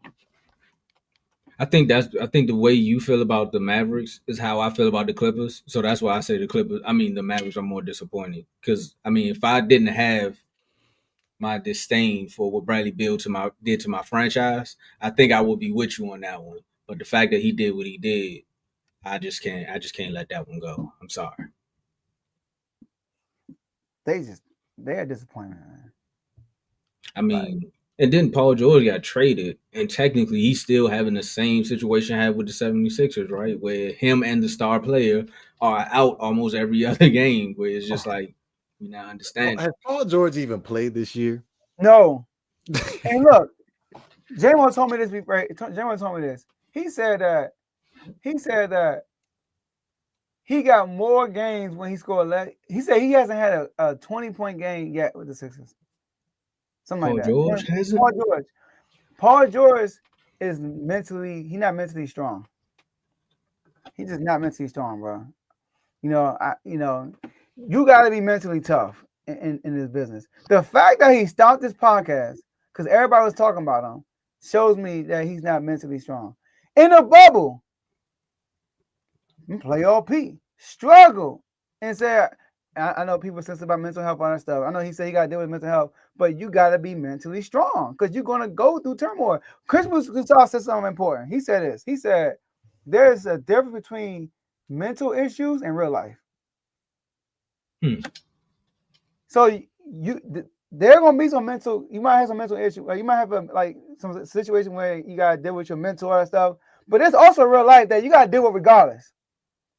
When you're an NBA player, Tomo and DeVore, people are going to talk trash when you play trash, and you gotta deal with it as an NBA player. It comes with it. That's why you get to pay the $1 million, the $1 million bucks. So that's why I said that he is not mentally tough, in my opinion. He gotta be mentally stronger, and that's probably why he always hurt. Yeah, I definitely think his confidence has been shattered. I definitely agree with that. Like he has not been the same, I would say, since the OKC trade, right? Since he left there. And I think this whoever blazes, he's probably gonna love what I'm about to say. I think that's just a talent of having Russ on your team. Because I think everybody that's played along with Russ has had one of their best seasons. Like I talk trash about Bradley Beal, but he had one of his best seasons when Russ was with the Wizards. And then when Russ left, we seen what happened there. I mean, look what's happening. Well, outside of LeBron James, but most players have had their best seasons with him. He goes to the Clippers where it's him and Kawhi Leonard, and he's supposed to be one of the folks, right, or be the man there. And then it kind of soured. Same thing happened when he got traded to the 76ers. I think he even did it on the podcast when he found out that he got traded. Like it was a whole thing of like you could just feel it was some uneasiness there with what happened. Yeah. And he's like, well, I'm going back to the East Coast. It is what it is, things like that. But it's like, I don't feel like you really want to be with the 76ers. If you ask me, bro, just find a way back to Indiana, find that role, and just get you the 15 to 20 points that way, and then just move and just carry along and help the team. Be what they wanted Melo to be at the end of his career, right? Like you still can go get a bucket, but you just not the guy on the team. Like we already have our guy. You could be that 4th or 5th option. You know who mentally strong? Russ. Westbrook. Westbrook. He's getting called Westbrook and all that stuff, and it never like messed up his performance. He still was aggressive, still was worse, still doing his thing. Gotta have that in the NBA. I'm sorry. That was an interesting point about Paul George not being mentally strong, and I do remember. I forgot what playoff game it was, but Paul George and Joel Embiid were sitting there on the telecast, and they were having the conversation, and then Embiid was kind of winking at him like, "Yeah, yo, you want to come to Philly?" You know what I'm saying? So after that, on TNT, right? Yeah. Yeah. So I'm like, that got me thinking for real, because I really rock with Paul George, but yeah. Joe may be on to something with him. Like he only ride the wave, if we're being honest. He just ride the wave. Hey, this wave, ride this wave. Let me go ahead and hop on it. When he cast his podcast, I was like, what are you doing? You just listening to the Draymond Green came out and said, you're not supposed to do that. Like, you talking about that's another person right there. You talking about mentally strong? Yeah, he definitely mentally strong. He a different breed. It basically proves the negative media right. Like, all right, this is a distraction for you. You need to stop the podcast. That's why you're not performing well. And like he made that announcement, I felt like that was so weak. And look what happened. He canceled what happened. Still, I'm present here. Yeah. And then he back doing the podcast. LeBron mentally strong. Like to be great, you got to be mentally tough. Yeah, that's his life. Like we doing podcasting, right? If we are mentally weak, we will not survive. I be reading them comments sometimes, bro. People saying some wild stuff. You know what I mean, right? But like you get feedback, or like this, or life happens. You gotta be mentally strong and keep. Bro, I'm gonna give you a shout out. My man Tomo ain't missing show in like 5 months. I'm pretty sure Tomo got life. Tomo got stuff going on. You haven't shown a while, bro. It's been a while you missed the show. I missed one because I got sick. Yeah. So I guess I'm not mentally tough. But you got a point, right? So Tomo hasn't missed the show. I don't know that's how you missed the show, but Tomo got life too. You got a wife, you got kids, you got a full-time job. Stuff happened in your life, but you still make it work because it gotta get done. I appreciate the flowers. I'm gonna give you a little bit of just to peel back the lay on that too. I mean, it's Friday. I got some more time. So look, being the person in the comments versus the person reading the comments about yourself, you definitely got to be mentally strong, like you said, Joe. Because I'll go like I don't have TikTok, so when you told me, I went on TikTok and read some of them comments because everywhere else the comments don't really go too crazy, but you go on TikTok, they be like, man, who is this guy? I'm like man, that's how I be going that shady. So now I get it. Got to, bro. So when Paul George stopped his podcast and when he said he came out and proclaimed playoff P, and then and through his performance because of mental health, I was like, dog, come on, man. Like, you gotta be mentally strong in those moments. You got to, as a leader. Look at Michael Parsons. I mean, he's still having the same what season he would have had with the Cowboys, or have had that with the Cowboys when he was doing the podcast. He's not doing it. I was like, I don't see too much changing. You're on a better team. Can I say they're a better team? Because technically, but anyway, yeah, tired. So. It's a different situation, right? But he stopped his podcast, and I was like, technically, this would be the team that people want to actually get more insight on. If you're a Cowboy fan, you got content creators everywhere. You can get insight on the Cowboys. Right. Nobody on the Packers is talking about what's happening in Green Bay. Like, this would have been your moment. And ain't you like the VP of Bleacher Report or something like that? So you providing content. How you just stop that because you see why when you get a big bag, you can just say forget everything else? See, I feel you. Now with that, if you really like, if Paul George really feel like this is a distraction, I just need to stop. I get it. But the fact that he stopped and then nothing happened and he went back doing it, it's like, yeah, you listen to the crowd. Like, you literally listen to the naysayers. Like when you playing a sport and people talking trash, you gotta keep playing, bro. That's why you remain there. And people say because we're humans too. You're right, but you got to this point because you were mentally tough. To become an NBA player, you had to be mentally tough, and something happened along the way. So you got to be mentally tough to be successful in anything in life. And another person I want to give a shout out to is Kevin Durant. I would say he's at the top of the pyramid. Bro, he be on Twitter looking for a smoke. I mean, he don't brush his head. That alone lets you know, all right, I'm done. I caught myself. My bad, Carl. My bad. Go ahead. But he definitely responds to people every day. Bro, he said he enjoys it. I love that. People say he's sensitive. He's like, man, it's fun. I'm in the house, boy. I'm going on Twitter. Oh, okay. I'm going to respond to this kid.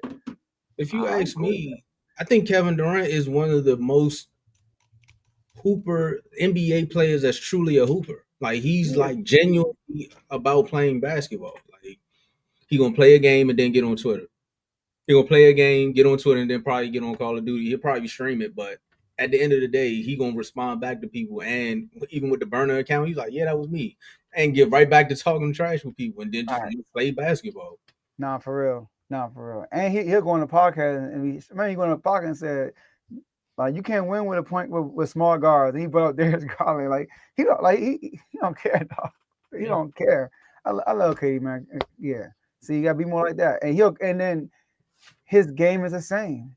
I like he none of that Twitter stuff affects his game. No. He's still putting up 28 points a game. Cooking with Houston too, by the way. They found it really. So, all right, let's write this up. All right, so great show, man. My last words. Shout out to the whole R2L network. Shout out to the whole R2L community. Shout out to Tomo. Shout out to DeVore. Appreciate you, DeVore, for joining us, man. You know, shout out to Dave. We gotta be on the show together. It's been a while. Commanders, man, it ain't over yet. DeVore, we both 3-7. Who gonna be 3-8? Wait. How we have a whole show and y'all play each other and we ain't even talk about it? The reason I don't even think it's anything to talk about. It's irrelevant. It really is, though. Like, well, now don't get me wrong. It's a nationally televised game because it's going to be at 9:30. But really, who's going? Well, I'll be up because I'll be watching it. Okay, I'm gonna watch it. But come on now, man, the season ain't over, y'all, bro. Like, it ain't over for us. I got hope. What you say it's not over for y'all? No, it ain't over.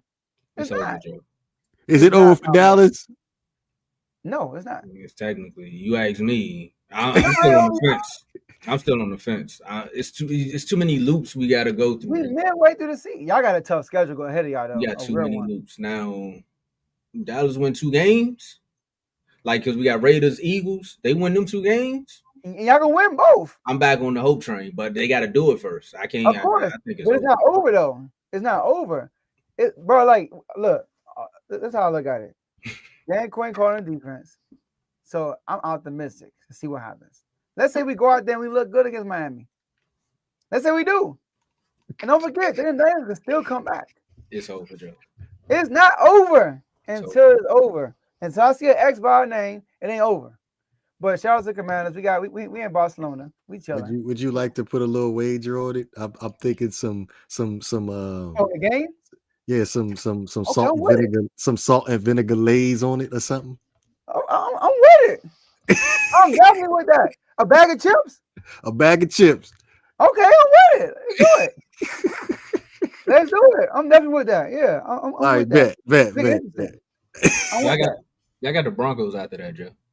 The Raiders beat them. They beat the Raiders 10-7. You think I'm worried about the Broncos? That's a divisional game, man. I ain't worried about the Broncos. You know what, Joe? You know what? But they offense trash, huh? I can't be the one to say the offense trash. I gotta see how we look with Dan Quinn. Okay. But I'm not scared of Broncos at this moment, I would say. You got the Vikings too after that. JJ McCarthy? I'm talking about the defensive side. Then you got the Giants. The My bad, go ahead. Then the Eagles. Then the Cowboys and the Eagles. I know we got 40 games in a row. But if the Eagles go on a landslide, then I'll come back on here with you, Joe, and say it's not over. But as long as they got the divisional lead, it's gonna be tough for us to get in the playoffs. We don't have to win the division. We just need to get the playoffs. Do you see the rest of the NFC? Yeah, I see it. All right. So real quick, because you look at the NFC West, you have 2 teams that only have 2 losses. So one of those is going to get one of the wild card spots. And then you talk about the North, which I feel like there's going to be 3 teams coming out the North. 3? It's a possibility, yeah. It's a possibility, but it ain't set in stone. It's only one team for real, because Jordan Love's dealing with a bunch of injuries. Well, it could be 3 out the West. Yeah, it could be 3 out the West. It could be 3 out the West, yeah. So it ain't looking too good because it like that 6th, 7th, and 8th seed. What, they only got 2 losses. You got it right there, Tomo? 6, 7, yeah. You said 6, 7, 8. And yeah, 3 losses. 3 losses and 2 losses. 3 and 4. Now you said 6, 7, 8. Bears is 6-3. Green Bay is 5-3-1. We lost both of them. 49ers are 6-4. See what I'm saying? And then you lost to some of those opponents. That's what I'm saying. It's gonna be tough, Joe. Hey, listen. All I know is Green Bay, the Green Bay and Chicago, they all got to play each other. And it's a whole half season left for real. Okay. We all got 7 games left for real. Man, I need some of that Bugs Bunny secret stuff. And we got a bye week, so we get after this week we get a dub. We gonna watch some L. You be like, hey, I hope some of y'all lose. Is Jaden coming back? Because is he playing this week? Because no, he's talking real tough about Marcus Mariota right now. That's what I'm saying. I'm telling you, bro. I'm saying, look, real quick. I know we gotta go. The Bears play Pittsburgh next week. This is on our bye week. They play Pittsburgh. All right. Who else y'all mentioned? The 49ers and the Panthers play each other, and both of them ahead of us. Somebody get an L. Who else? The Vikings. The Vikings play the Packers. One of them getting an L. Cowboys play you said your bye week. Cowboys play the Eagles. If that's your bye week, right? Hey, man, we were sitting that week for L's. Your best bet is that every team that's like in front of you right now beat the team that's a higher seed. So you need Dallas. No. The Eagles good. Y'all gonna win. I don't care. Yeah, I bet. We need to beat y'all. Okay, we need y'all to lose. No, you need them to lose because you need to get hot. We need. Well, no, technically, we need y'all to lose. Oh yeah, because we got the And sweep y'all on beat y'all. us too. And we lost to all these teams. That's the worst part about That's it. what I'm saying. That's why, as a Cowboy fan, I'm looking at some of the teams we lost to. That Panthers. tie is gonna save the Cowboys too, by That's the the way. only thing. That tie might get us in. So I technically should have your type of hope, your No, optimism. you got hope. You got and you got a prolific offense. You got some hope. Hey, it's been taking some. And That you offense got been Quinn taking some breaks. Williams. It's been taking a break. We gotta see. That offense One got way game, back bro. up. It's been One two, game. bro. That Broncos game, then the Yeah, then the Broncos and who else? then the Cardinals game. That offense didn't Ooh, the look. Cardinals. I forgot. Yeah, it didn't look the same. Oh, y'all lost to the Cardinals too. I forgot about Yeah, that. yeah. That was bad, bro. Oh man. Oh yeah. It was Monday night too. I'm Oh, my definitely putting my money on the Dolphins this week.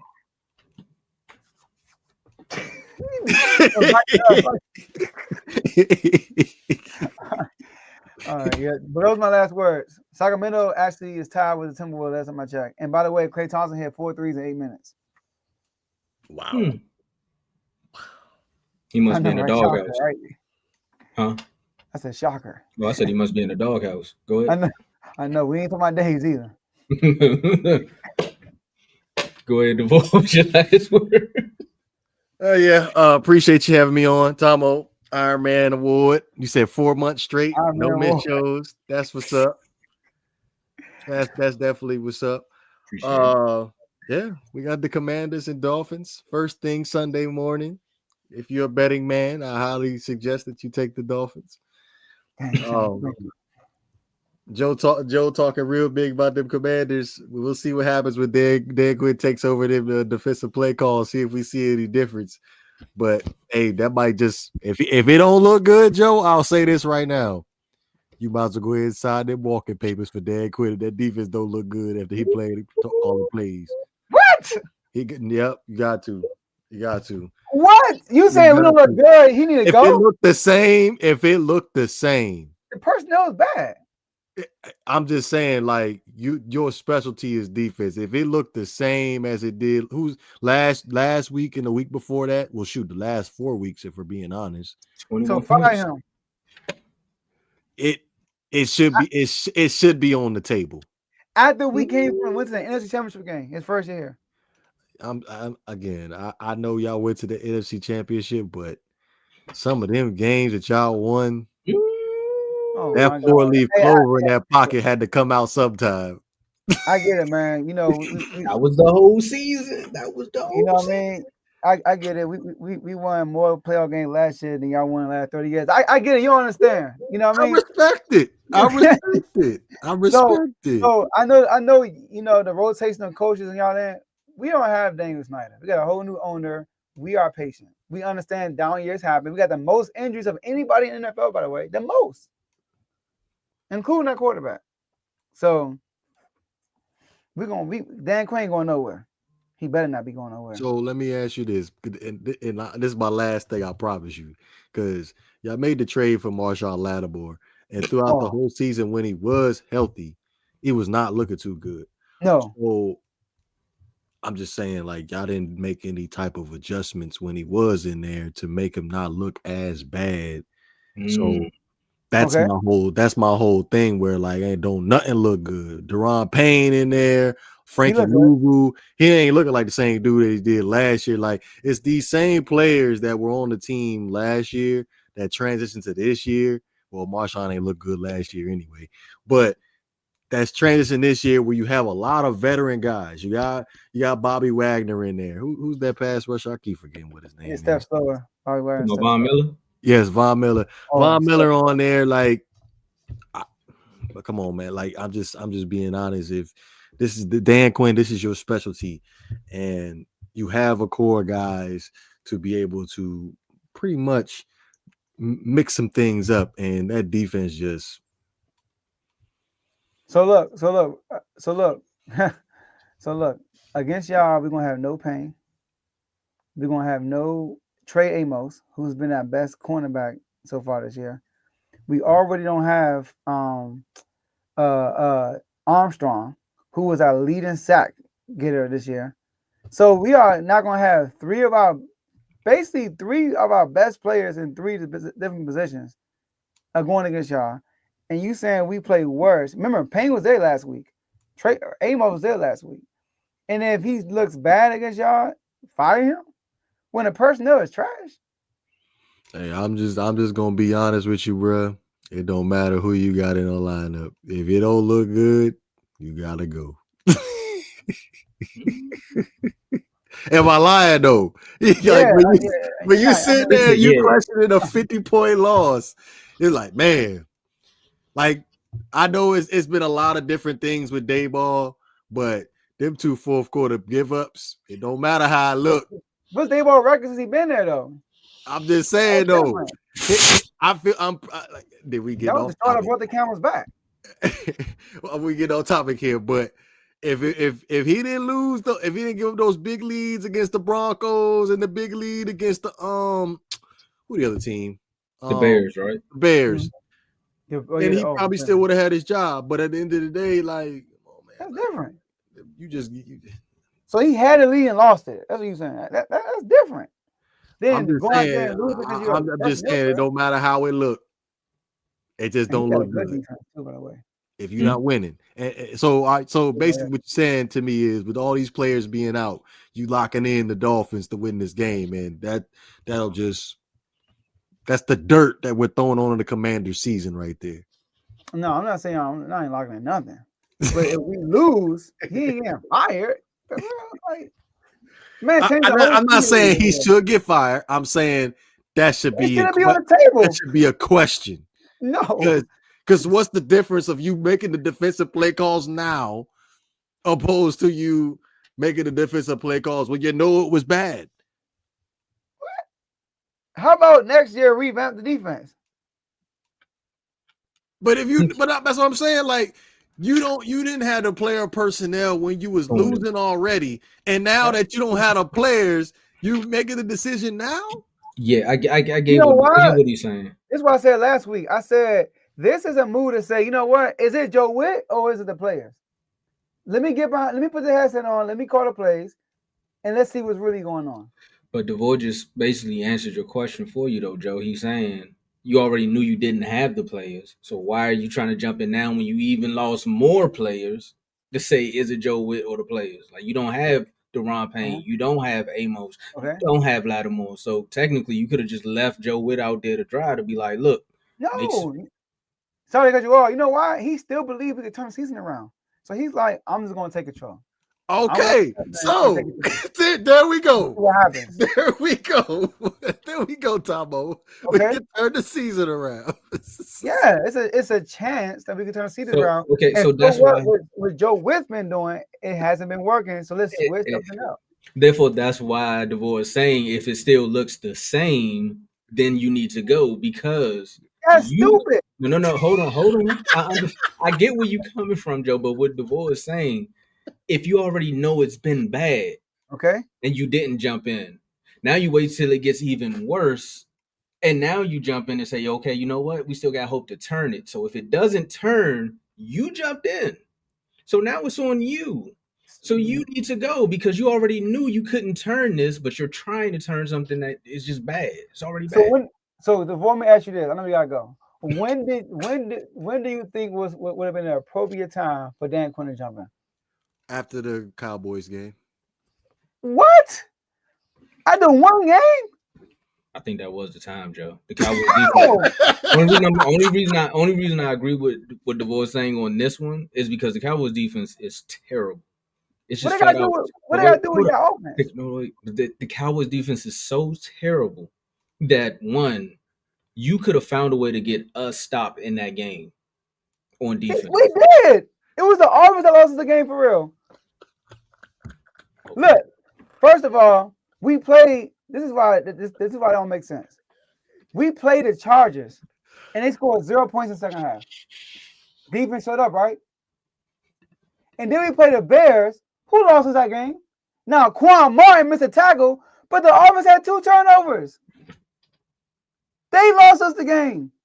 And then we play y'all, who had the number 1 offense in the NFL. So you're going to switch coordinators for losing for the number 1 offense putting up points on you? The number 1 offense. Joe, what happened in that game to cause that landslide to happen, though, right? Outside before your boy got hurt. It was a close game, right? It was a close one, right? Why was it close? Hold on. Because it wasn't your defense was making some plays, but then there were 17 moments where Marshawn Lattimore was questionable, and you watched them go out there for a whole game and keep letting Lattimore be the reason. The following week, I forgot who y'all played. Who did y'all play after us? The Chiefs. The Chiefs. I you know what? I think it would have been after the Chiefs. That's what I'm saying. I think it would have been played y'all. I go after the Chiefs. When we played y'all, that was the first time it was Chiefs game. That would have been the one. And then the Chiefs game happened, and then we was like, okay, it's a Chiefs. It's Mahomes. Because we did good. Remember, in the second half, it was different. The offense couldn't do nothing once again. They had 7 points in the first half, and then they got hot in the second half. And then we played Seattle. That was bad. Seattle was terrible. And that's when he said, go on the floor and see what happens. Get out the booth and go on the floor. We go on the floor. It was bad. All right, now you're gone. I got it. The floor game, you know what, Joe? This will be I'll pay the fine. We don't stumble across a whole nother topic. I know we got to get out of here. I know this is the cookout black people goodbye. But hold on. The floor game was the Lions game, right? Yes.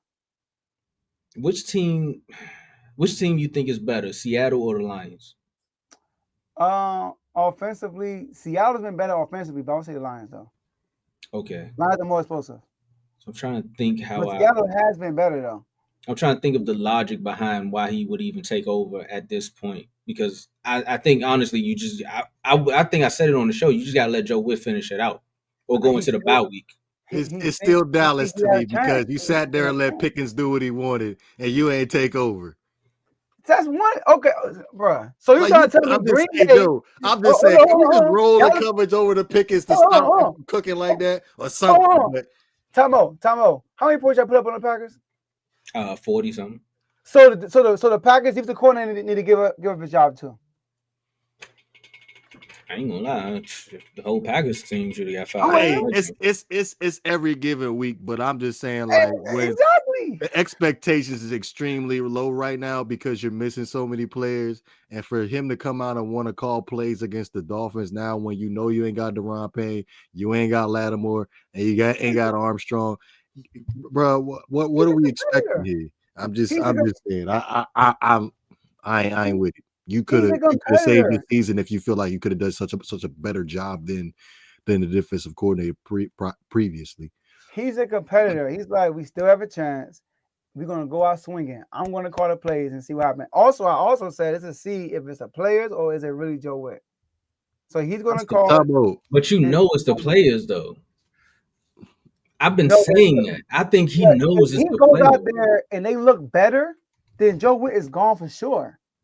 That's what I'm saying. Like, think about it. If he goes out there with less talent and they look better than what they did with Joe Witt, then Joe Witt is out. It's like no question he's out. So what's the flip side of that though? If they look worse, side is like the flip side is like, all right, you know what? And because Joe Witt is this guy, number one. Also, I even told you. I said he might even keep Joe Witt on the staff, but start calling plays going forward.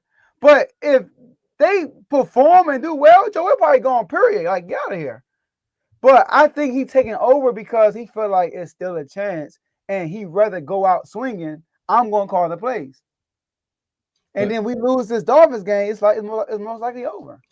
Okay, so y'all, let's just see, like I said, I'm going to ask this and we can take it to the chat because we'll be on here for another hour. Yeah. Because I'm going to just ask this question on here and then like you can clip it up or whatever. If y'all lose to the Dolphins by 21 plus points, whose fault is it? What am I going to say Dan Quinn ain't a good play caller? No. Because I think the defense is still trash, but it's hope. I'm saying like there's a chance. Let's see what happens. That's where I'm at. But am I saying like Dan Quinn is going to go there and then dominate the Dolphins defensively? I'm not going to say that, but there's hope. Let's see what happens. What does look better? What does look better to you? Look like? It's hard to explain. I just have to see it. It's got to look better. Bro. That's why I think that's why the boy is saying, bro. If it don't look better, then he got to go too. Because why would you jump in? You got to go too. No, I'm just saying why people are saying this, yo. I agree with you that he needs to No, stay, but all I'm saying is if they're you go crazy. jump out there, it's kind of like you want something too, old man, and he said yeah, and then you get knocked out by Debo too. So now y'all both look bad. So who you gonna blame? You can't blame the players on that one. That was just you. That's like saying Dan Campbell take over the offense and they still look stagnant, and you want to get rid of Dan Campbell. No, They still winning though. Dan Campbell's a good coach, But they winning though. They still winning. It's The one thing offense if also y'all put was up numbers. winning, but y'all not winning. Bro, Detroit. Okay, you know what? Yep. See you in the chat. See you in the chat. Shout out to our superstar members. Yep. Shout out to Joe, Dave, myself, Taniqua, RBO Vaughn, Donnell, Giovanni, Chris, Coach Coombs, Decorius, BWT Teddy, and Big O. Make sure y'all click the link below. Subscribe for all the new viewers. Make sure y'all hit the like button. Y'all can clearly see what we have over here. Some healthy debates. But also click the link below if you want to figure out what chats they're talking about. We have a commercial at the end. We have Instagram chats. You can follow us on Instagram. You become a member. We'll add you to a part of those chats. We have similar conversations like this. We also have top 10 conversations, top 25, top 5. They are all there for you. Click the link. We appreciate you helping the network grow. Joe, let's get out of here, man. This is gonna be a good one. So I got. Oh, I said, all right. That's all we got for y'all today. And we'll see y'all next episode on Tuesday. Peace.